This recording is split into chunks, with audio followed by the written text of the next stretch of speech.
Pakistan democratic movement (PDM) के सरबराह मौलाना फजलुर रहमान ने कहा है कि इमरान खान को आज भी मुकम्मल सहूलतकारी फराहम की जा रही है।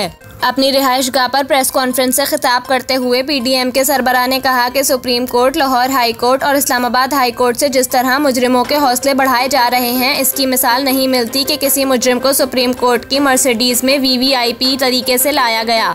ये इकदाम मुअज़्ज़ज़ अदालत के चेहरे को दागदार कर रहे हैं। उन्होंने कहा कि एक खास एजेंडे के तहत पाकिस्तान की सियासत में एक गैर ज़रूरी अंसर को तहफ़्फ़ुज़ दिया जा रहा है। इसका वाज़े मतलब है कि एक इदारा रियासत को कमज़ोर कर रहा है। उन्होंने मज़ीद कहा कि हम इस पर खामोश नहीं रहेंगे, सब कुछ सामने आएगा। अभी हम कुछ नहीं कह रहे कौन सा जज मुजरिम से राब्ते में है, कौन किस लॉबी से है। फिलहाल हम किसी का नाम नहीं ले रहे, लेकिन तंग आमद बजंग आमद का मामला बन जाएगा। हम सियासत में नवारद नहीं हैं। मौलाना फजलुर रहमान ने कहा कि कौमी सलामती कमेटी के आलमिये के मुताबिक मैं मुज़ाकरात का हामी नहीं हूँ। किसी को उठाए जाने या किसी के जेल जाने पर मैं खुश नहीं हो सकता, लेकिन कानून सबके लिए यकसा होना चाहिए।